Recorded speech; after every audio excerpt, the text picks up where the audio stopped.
Price எல்லாம் இயேசு கிறிஸ்துவின் நாமத்தினாலே நம்முடைய நிகழ்ச்சிக்கு நேரம் இப்படியாவது நம்மளோட வாழ்த்து வரவேற்கிறேன். இந்த நாட்களையும் கூட நம்ம வேதாகமத்தை வாசிப்பது எப்படி என்கிறதான காரியத்தை குறித்து நம்ம அறிந்து கொண்டு இருக்கிறோம். கடந்த வீடியோல யோவானுக்கு எழுதினதான 3 நிருபங்களை குறித்து நம்ம பார்த்தோம். அதன் தொடர்ச்சியாக இந்த வீடியோல யூதாக்கு எழுதினதான நிருபத்தை குறித்து நம்ம பார்க்க போறோம். ஒரே ஒரு அதிகாரம் தானே இருக்குது. இந்த ஒரு அதிகாரத்துக்கு ஒரு தனியா ஒரு வீடியோ வேணுமா அப்படின்னு கேட்டீங்கன்னா, இந்த பிரியமானவர்களே, நம்ம ஏற்கனவே பார்க்கறது போல் தான் நம்ம புஸ்தகத்தை குறித்து பார்க்கறது மாத்திரமல்ல, அதை எழுதினவங்களுடைய ஒரு சில காரியத்தையும் குறித்து நம்ம பார்த்து விட்டு தான் அந்த புத்தகத்துக்கு நேராக கடந்து வருவோம். அதனாலதான் இந்த வீடியோ மட்டும் நான் உங்களுக்கு தனியா போடலாம் அப்படின்னு சொல்லிட்டு இதை நான் தனியா சின்னதா ஒரு ஷார்ட்டான ஒரு வீடியோவாக உங்களோட ஷேர் பண்ண விரும்புகிறேன். சரி, இப்ப இந்த யூதா யாரு அப்படின்னு பார்த்தோம்னா, ஏசப்பா பிறந்ததுக்கு அப்புறமா மரியாளுக்கும் யோசேப்புக்குமா சேர்த்து 4 ஆண் பிள்ளைகளும் பெண் பிள்ளைகளும் இருந்தார்கள் என்று நம்ம வேதாகமத்தை வாசிக்கிறோம். இது யாக்கோபுக்கு எழுதினதான நிருபத்தை குறித்து நம்ம வாசிக்கும் பொழுது இந்த காரியத்தை எல்லாம் நம்ம பார்த்தோம். அந்த யாக்கோபினுடைய சகோதரர் தான் இந்த யூதா. சோ இது யாருன்னு பார்த்தோம்னா ஏசப்பாவினுடைய சகோதரர். சோ இந்த சகோதரர்கள் எல்லாம் எப்படி ஏசப்பா கூடயே பிறந்து வளர்ந்தனால அவரை ஏற்றுக்கொள்ளாம அவரை மறுதளித்தாங்க. இருந்தாலும் அவங்க இயேசு கிறிஸ்து உயிர் தெழுந்ததுக்கு அப்புறமா அவரை கடவுளாக ஏற்றுக்கொண்டாங்க அப்படிங்கிறத இந்த யாக்கோபு நிருபத்தை குறித்து நம்ம பார்க்கும்போது ரொம்ப டீட்டெயில்ஸா பார்த்திருந்தோம். நீங்க பார்க்காதவங்க இருப்பீங்க அப்படின்னா டிஸ்கிரிப்ஷன்ல நான் அந்த லிங்க் தரேன். நீங்க போய் பார்த்துட்டு வந்தீங்கன்னா நிச்சயமா உங்களுக்கு பிரயோஜனமுள்ளதா இருக்கும்.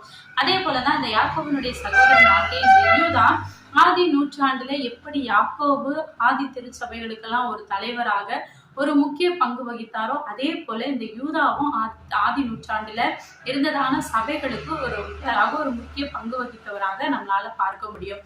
இதை அப்போஸ்தலனாகிய பவுல் கொரிந்தியருக்கு எழுதினதான நிருபத்துல அவர் இந்த காரியத்தை அவர் எழுதுவாரு. இயேசு கிறிஸ்து உயிர் தெழுந்ததுக்கு அப்புறமா அவருடைய குடும்பமாக எல்லாருமே சுவிசேஷ பணிக்காக அவங்க குடும்பமாக ஒப்பு கொடுத்து இறங்கின காரியத்தை அங்க அவர் குறிப்பிட்டிருப்பாரு. ஏசப்பாவோட கூட பிறந்ததான இந்த 4 சகோதரர்களுமே கூட சகோதரிகளும் இருந்தாங்க.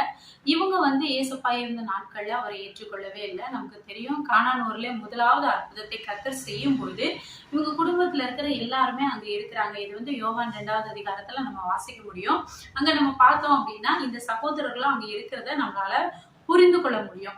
அப்படியாக கர்த்தர் செய்கிற அற்புதத்தை இவர்கள் கண்ணார கண்டிருந்தா கூட ஏசப்பாவை இவங்களால ஒரு கடவுளாக ஏற்றுக்கொள்ள முடியல. பிறந்ததுல இருந்து கூட இருக்கிறதுனாலயோ என்னவோ தெரியல, அவரை ஒரு கடவுளாக அவங்களால ஏற்றுக்கொள்ளவே முடியல. அதுக்கப்புறமா கர்த்தர் உயிர் தெழுந்ததுக்கு அப்புறம் யாக்கோபுக்கு தரிசனமாகிறாரு, அதுக்கப்புறம் யூதாவுக்கு தரிசனமாகிறாரு. இப்படி எல்லாருக்கும் உயிர் தெழுந்ததுக்கு அப்புறமா தன்னை காண்பிக்கும் பொழுது அவங்க என்ன பண்றாங்கன்னா, ஆமா, ஏன்னா பிறந்த நாட்கள்ல இருந்து கூட இருக்கிறாங்க, கண்டிப்பா ஏசப்பா அநேக காரியங்களை உங்களோட ஷேர் பண்ணிருப்பாருன்னு நான் விசுவாசிக்கிறேன்.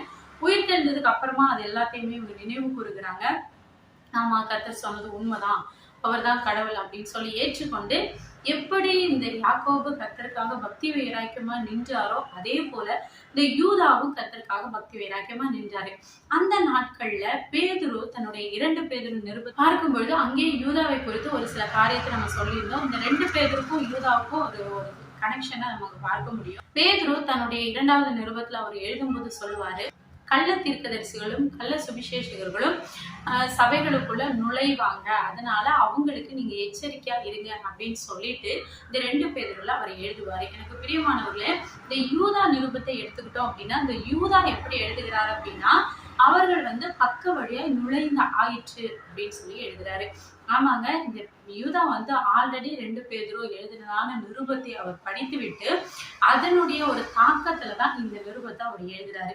இதை நம்ம எங்க புரிந்து கொள்ள முடியும் அப்படின்னு பார்த்தோம்னா, இந்த யூதா எழுதின நிருபத்துல 3-4 வசனத்தை நீங்க பார்க்கும்போது அங்க அவர் சொல்லுவாரு, பொதுவான சுவிசேஷத்தை நான் உங்களுக்கு எழுதணும்னு நான் விரும்பினேன், ஆனாலும் இந்த சமயம் இப்படிப்பட்ட காரியங்கள் நடக்கிறனால நான் இதை ஒரு எச்சரிப்பாக நான் உங்களுக்கு எழுதுகிறேன் அப்படின்னு சொல்லி அங்க அவர் சொல்லுவாரு.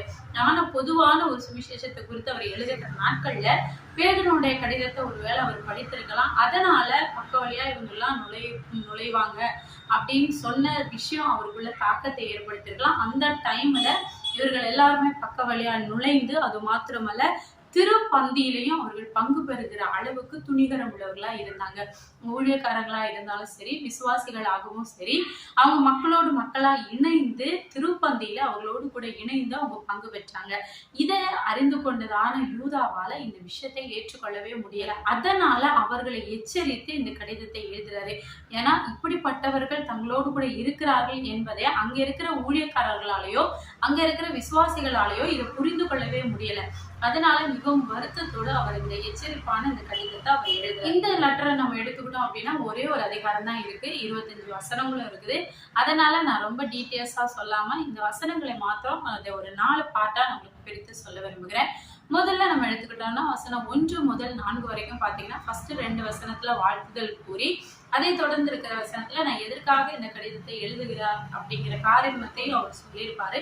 அதை தொடர்ந்து 5 முதல் 7 வரைக்கும் நம்ம பார்த்தோம் அப்படின்னா இஸ்ரவேல் ஜனங்களை எகிப்து தேசத்துல இருந்து தேவன் கொண்டு வந்த காரியத்தை அவங்க சொல்லியிருப்பாங்க. அது மாத்திரமல்ல, விசுவாசிக்காம போனதான ஜனத்தை எப்படி வனாந்திரத்துல அவர் அழித்து போட்டார் என்கிற காரியத்தை அங்க சொல்லி, ஃபார் எக்ஸாம்பிளா அதற்காக சோதம் கொமோராவை குறித்தும் அங்க சொல்லி அந்த வசனங்கள்ல அவர் எழுதியிருப்பாரு. அதை தொடர்ந்து 8 முதல் 19 வரைக்கும் உள்ள வசனங்களை நம்ம பார்த்தோம்னா தவறான வழியில நடக்கிறதான விசுவாசிகள், அது மாத்திரமல்ல அவர்களை தவறான பாதையில நடத்துகிறதான கள்ள ஊழியக்காரர்களுக்கும் சேர்த்து அவர் அந்த காரியத்தை எழுதியிருப்பாரு. இப்படிப்பட்டவர்களே நான் எப்படி புரிந்து கொள்ள முடியும், அவங்களுடைய குணாதிசயம் எப்படி இருக்கும் அப்படிங்கிற காரியத்தையும் சொல்லி அவங்களுக்கு வர இருக்கிறதான ஆக்கினை தீர்ப்பை அங்க அவர் சொல்லியிருப்பாரு. கடைசியாக 20 இருந்து 25 வரைக்கும் இப்படிப்பட்ட ஜனங்கள் மத்தியில, இப்படிப்பட்ட கள்ள ஊழியக்காரர்கள் கள்ள போதகர்கள் மத்தியில நீங்க எப்படி கர்த்தருக்காக பக்தி வைராக்கியத்தோடு சரியா வாழ முடியும் அப்படிங்கிற காரியத்தையும் சொல்லி இந்த கடிதத்தை முடித்திருப்பாரு.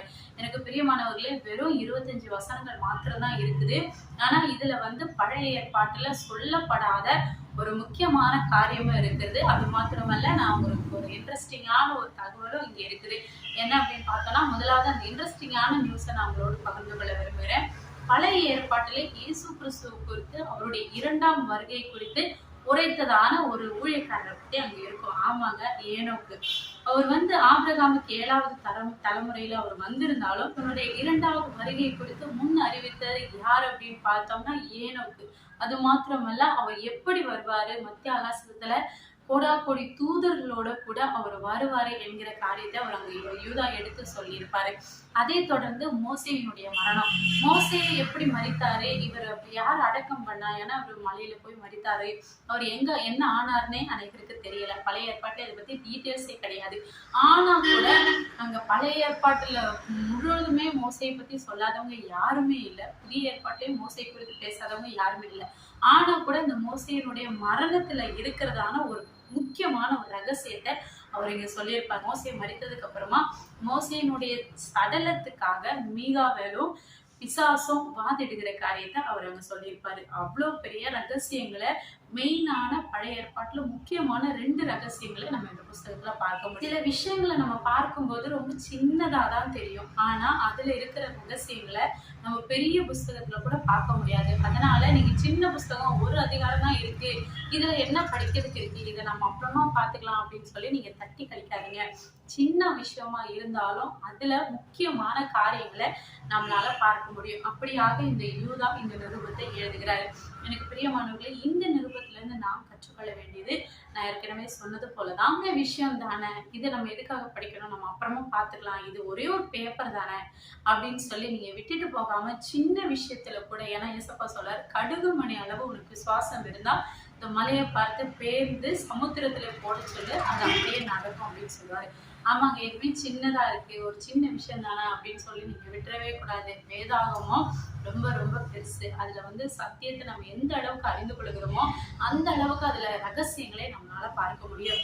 அதனால இந்த நாட்கள்ல யூதா எழுதுறதான நிருபத்தை நீங்க வாசிக்கும் பொழுது இந்த பேசிக்கான காரியத்தை நீங்க தெரிந்து கொண்டு, நீங்க இதை புரிந்து கொண்டு வாசிச்சீங்க அப்படின்னா, இதுவரைக்கும் நீங்க எப்படி வாசித்திருப்பீங்கன்னு தெரியாது. இந்த வீடியோ பார்த்ததுக்கு அப்புறமா நீங்க இந்த அதிகாரத்தை வாசிக்கும் பொழுது இதுல இவ்வளவு பெரிய ரகசியம் இருக்கிறத நீங்க புரிந்து கொள்ள முடியும். நிச்சயமா இது உங்களுக்கு பிரயோஜனமா இருக்கும் நான் விசுவாசிக்கிறேன். தொடர்ந்து நம்முடைய சேனலை பாருங்க. உங்களுக்கு இதை குறித்து ஏதாவது கேள்விகள், சந்தேகங்கள் இருக்குமானால் நம்முடைய கமெண்ட் செக்ஷன்ல போய் கமெண்ட் பண்ணுங்க. தொடர்ந்து உங்களுக்கு ஏதாவது விண்ணப்பங்களோ ஏதாவது காரியங்கள் எங்களோடு கூட பகிர்ந்து கொள்ள வேண்டும் நீங்க விரும்புனீங்க அப்படின்னா ஸ்கிரீன்ல தெரியதான நம்பருக்கு நீங்க கால் பண்ணியோ மெசேஜ் பண்ணியோ நீங்க எங்களோட காண்டாக்ட் பண்ணலாம். கர்த்தர் உங்களை ஆசீர்வதிப்பாராக. தொடர்ந்து நம்முடைய சேனலை பாருங்க, அநேகருக்கு ஷேர் பண்ணுங்க. நீங்க எனக்கு தெரிஞ்சு நான் விசுவாசிக்கிறேன், என்னோட கூட இந்த பைபிள் ஸ்டடியில நீங்க இப்போ இங்க வருகிறீங்கன்னு நான் விசுவாசிக்கிறேன். தொடர்ந்து வாங்க. இன்னும் ஒரே ஒரு புஸ்தகம் மாத்திரம்தான், வெளிப்பாடோட நம்ம புதிய ஏற்பாடை நம்ம முடிக்க போகிறோம். சொல்லுகிறது போல தொடர்ந்து வேதத்தை வாசிங்க. கர்த்தருடைய சமூகத்துல அதிக நேரத்தை செலவழிங்க. கர்த்தர் சமூகத்துல செலவு பண்ணுகிற ஒவ்வொரு நிமிஷமுமே அது ரொம்ப வேல்யூபிளான விஷயங்கள். ஸோ அதனால எப்பொழுதுமே ஜபத்திலையும் வேத வாசிப்புலையும் கருத்துருங்க. கர்த்தர் நம்மை ஆசீர்வதிப்பாராக. Amen. May God bless you.